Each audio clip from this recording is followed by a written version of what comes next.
welcome to another edition of Baseball for Maniacs. I just recorded a video with Owen about the predictions for awards and stuff like that, AL MVP, NL MVP, Cy Young, Rookie of the Year, that fun stuff. So go check that video out if you haven't already. Leave a like, leave a comment, tell us if we're stupid for some of our choices.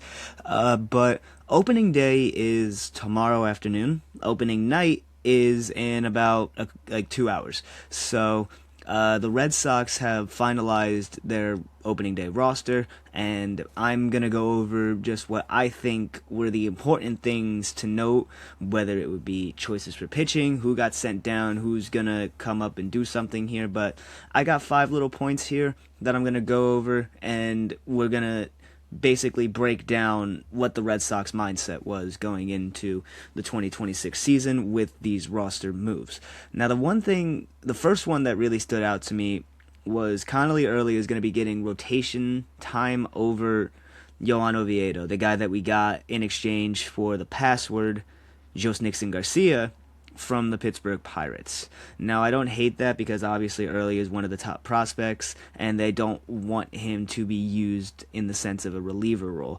Oviedo has experience out of the bullpen as well, but he's also a really good back-of-the-line rotation guy when he needs to be. And Cora does love the idea of using an opener, and there really wouldn't be much of a better opener than a guy who can go out, get you 4 or 5, and maybe even 6 or 7 if he's doing that good, and then you could just leave it in the hands of Weiser or Chapman or Whitlock, one of those guys, and then it's just going to be cake at that point if they pitch as well as they're supposed to. But with that decision, there was another tough one that had to be made. Another top prospect who had a really, really good spring, and Peyton Tolley, got sent back down to the minors.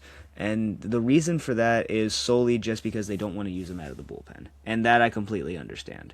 Peyton Tolley has an electric level fastball. Peyton Tolley, I think, is a better pitcher overall than Connolly Early. I just happen to think Early is a little bit more MLB ready than Peyton Tolley is, and that's why this move was made the way that it is. But if Early struggles, Oviedo's going to be right there behind him, and then if they both struggle, you can always go to Peyton Tolley down in the minors, and even then, you don't even have to go to Tolley right away because these starters are deep. We got a couple of guys on the IL as we speak. Tanner Houck is still on the IL. Patrick Sandoval, who was supposed to pitch last year, is still on the IL. Cutter Crawford is still on the IL. So the starters are deep. We don't really have much to worry about in terms of starting pitching. It's really just putting them in the right spots here. Cutter can come out of the bullpen. I don't know if Patrick Sandoval can come out of the bullpen. And Tanner Houck should never, ever come out of the bullpen ever again.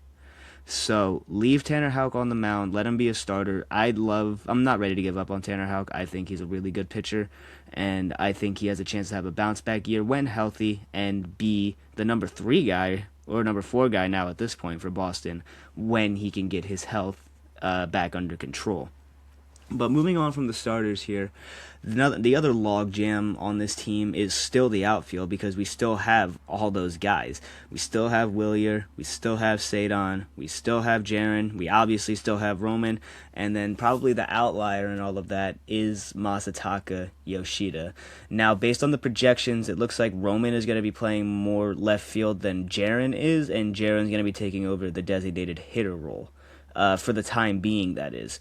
But what does that mean for a guy like Masataka Yoshida? Because he doesn't fit into this team anymore. I don't know if he ever fit into the team in the first place when we first got him. I didn't want to be negative on Masataka Yoshida, and I'm still not being negative, honestly. I think if we move him and if he ends up on a different ball club, he could be really, really good and could be what he was supposed to be in Boston for another franchise. It's just a shame because he doesn't fit the team. Designated hitter is probably going to be another problem here because we have another couple guys that I'm going to get ready to talk about in a second that are still injured that could use some designated hitter time because of an addition that we made on this team. So there's got to be a lot of decisions made, and the odd man out right now is probably Masataka Yoshida. And nobody wants to take that contract because he hasn't lived up to it. I can't say I blame anybody for not wanting to sit with a contract like Masa, a guy who's just coming off of a pretty bad injury, and he showed flashes in the WBC. He played really well for Japan. He's not going to be able to wear 34 like he did in Japan because it's retired here in Boston, but if he could bring that over here and be 3, like Masataka Yoshida number 3, I'm fine with that.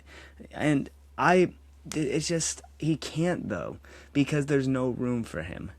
When you have an outfield that's Cedar Rafaela, Roman Anthony, and Wilyer Abreu, and your DH is Jarren Duran, or even then, and you want Duran in the outfield, and your DH is Roman Anthony, it's not a good spot for you to be.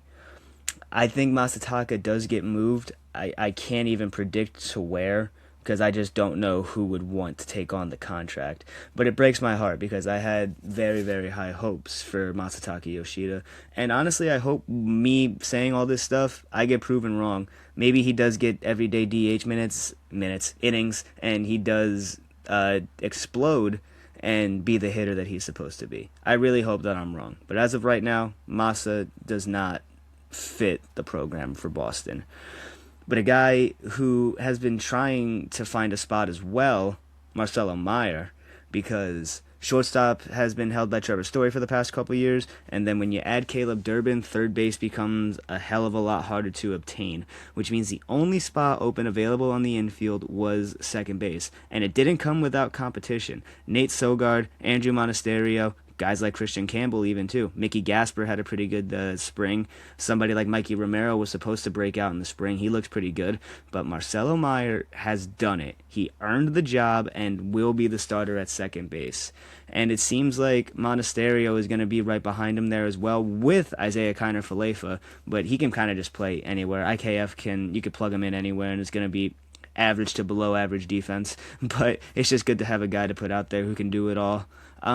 And Meyer is turning into somebody who could do it all in the sense of like middle infield and left side of the infield. Because he did play I said it a bunch of times, he's played a really good defensive third base when the Red Sox were down Bregman. And I think he's going to pick up right where he left off defensively. It's just finding the swing now. And he's had comps to Corey Seager pretty much his entire prospect career. But it's really just keeping him healthy so that he can reach those comps. Meyer, if healthy, can hit 25-30 nukes. He can have at least a 280, 290 average probably, and he's not going to be a guy who makes errors, which is exactly what Boston needs because we have had terrible infield play forever, and I'm tired of being one of the highest rated error teams in baseball. I think Meyer at second changes that. I think Durbin at third changes that. Wilson Contreras, over at first changes that as well. But that kind of gets to another interesting point about this team because first base isn't going to be the interesting factor here. Designated hitter is easily going to be the most interesting factor of this team this year. And it's mainly all due when Casas comes back because we all remember his knee exploded and he was out. He hasn't even played this spring yet. So we're probably not even going to see him till close to May, maybe even June. But when he does come back, there needs to be certain decisions made. This might have to be where certain trades happen. This might have to be where some crazy roster moves even happen. Because Contreras isn't going anywhere. And you pretty much dangled Jarren Duran and Wilyer Abreu in front of most of the execs' faces all offseason and didn't make a move on it. So I sincerely doubt anybody's going to want to make a move for either one. And Jarren's probably the odd man out. I don't think Willyer's going anywhere. But that's where the moves are going to have to come in at. When Casas gets healthy, that's where things are going to get challenging for Alex Cora as a manager.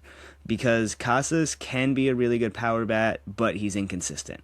I don't want to give up on Tristan Casas. I love Tristan Casas, but again, he's been brutally inconsistent. When he's on, but he has to be on more consistently because he just cannot continue to rely on, I was a top prospect and look, I can hit 450 home runs sometimes. Like, he needs to get the average up. He needs to get better at his decision making because he was very patient and he is still very patient, but that patience is going to kill him because he looks at a lot of good pitches sometimes. ABS may be able to help him a little bit so no one's stealing strikes on him anymore, but regardless, I need to see more consistent play from Tristan Casas.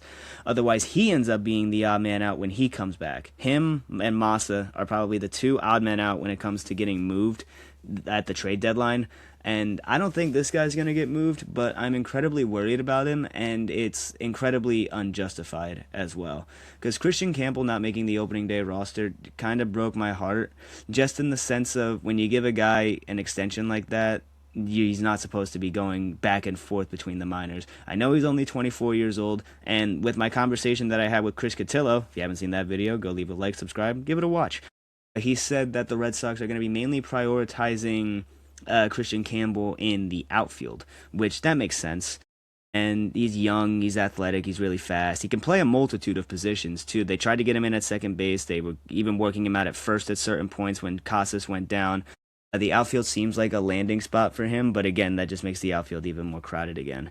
But the thing about Christian Campbell is that this is obviously a guy who can go on a run, and it's obviously a guy who knows what he's doing. He flew up the prospect rankings when he was coming up originally, and you don't do that by mistake. You know, Roman Anthony did the same thing, and he completely worked out.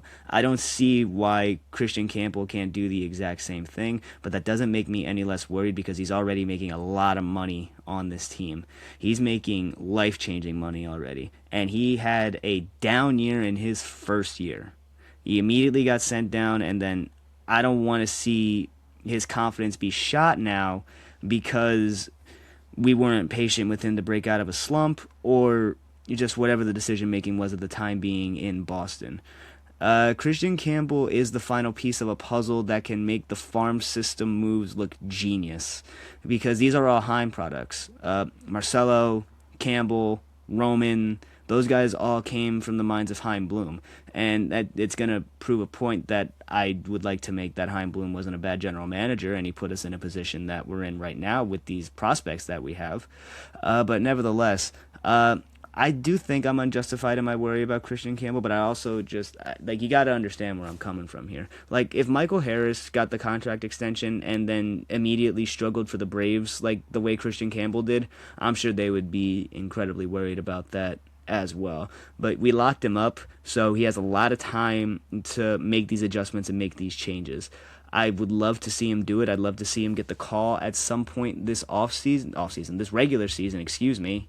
But I understand if he doesn't. I understand if it's another year down there.